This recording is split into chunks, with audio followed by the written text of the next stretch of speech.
नीमसार तीर्थ में श्री सूत जी महाराज 88,000 शौनकादि ऋषियों से बोले। अब मैं आपको कार्तिक महात्म्य की कथा विस्तार से सुनाता हूँ, जिसे सुनकर मनुष्य सब प्रकार के पापों से छूटकर अंत समय में गोलोक धाम को प्राप्त होता है। सूत जी बोले, श्री कृष्ण जी से आज्ञा लेकर देवर्षि नारद जी चले गए। तब सत्यभामा प्रसन्न होकर लक्ष्मी पति भगवान से कहने लगी कि हे नाथ, मैं धन्य हुई, मेरा जीवन सफल हो गया। मेरे जन्मदाता भी धन्य है, जिन्होंने मुझे जैसी त्रिलोक की सुंदरी को जन्म दिया, जो आपकी 16 शस्त्र स्त्रियों के मध्य में आपकी परम प्यारी पत्नी बनी।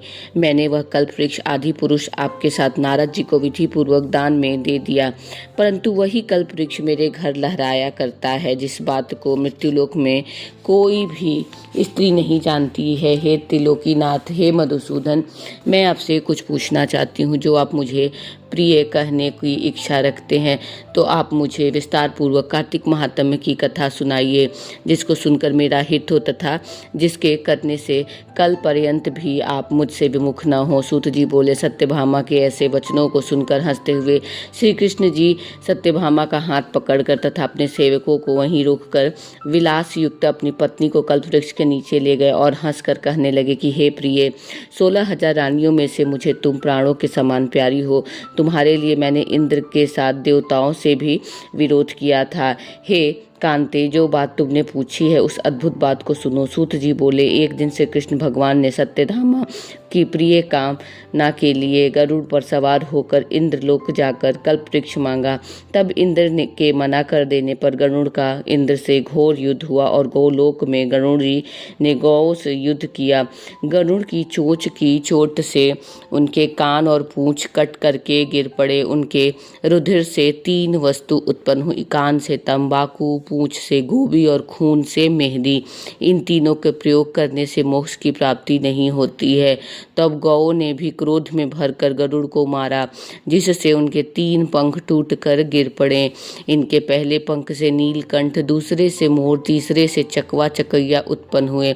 हे प्रिय, इनके दर्शन मात्र से ही शुभ फल की प्राप्ति होती है।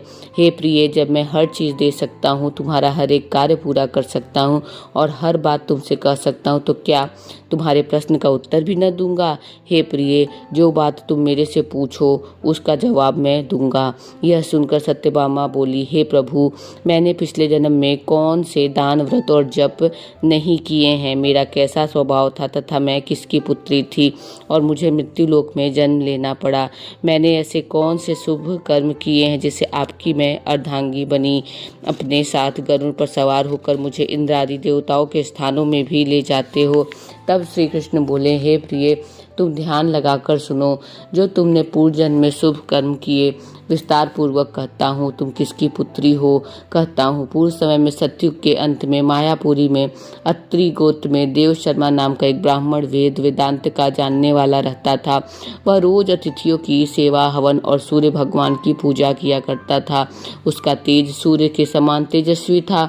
उसके वृद्धावस्था में गुणवती नाम की कन्या हुई। उसका विवाह उस पुत्रहीन ब्राह्मण ने चंद्र नाम के अपने शिष्य के साथ कर दिया। चंद्र को अपने पुत्र के समान मानता था। चंद्र भी उसे अपने पिता के समान मानता था और सम्मान देता था। एक दिन वे दोनों कुश और समिधा लेने के लिए वन में गए। हिमालय की तलहटी में भ्रमण करते उन्होंने एक राक्षस को आता हुआ देखा। उस राक्षस से भय के मारे उनके सब अंग शिथिल हो गए, भागने में समर्थ भी नहीं रही। तब उस काल में सदृश्य राक्षस ने उन दोनों को मार डाला। उनके धर्मात्मा होने के कारण मेरे पार्षद उनको मेरे पास बैकुंठ में ले आए, क्योंकि उन्होंने आजीवन सूर्य भगवान की पूजा की थी। उस कर्म से मैं दोनों पर अति प्रसन्न हुआ। शिव, सूर्य, गणेश जी, देवी, इन सब देवताओं की पूजा करने वाले सब स्वर्ग को प्राप्त होते हैं।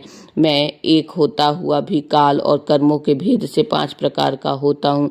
जैसे एक देवदत्त, पिता, भ्राता आदि नामों से बोला जाता है। जब वह दोनों विमान पर चढ़े हुए सूर्य के समान तेजस्वी रूपवान, चंदन और माला धारण किए हुए मेरे भवन में आए, तो दिव्य स्त्री और दिव्य चंदन आदि का भोग भोगने लगे। कथा यहाँ पर समाप्त होती है। अध्याय 1 की।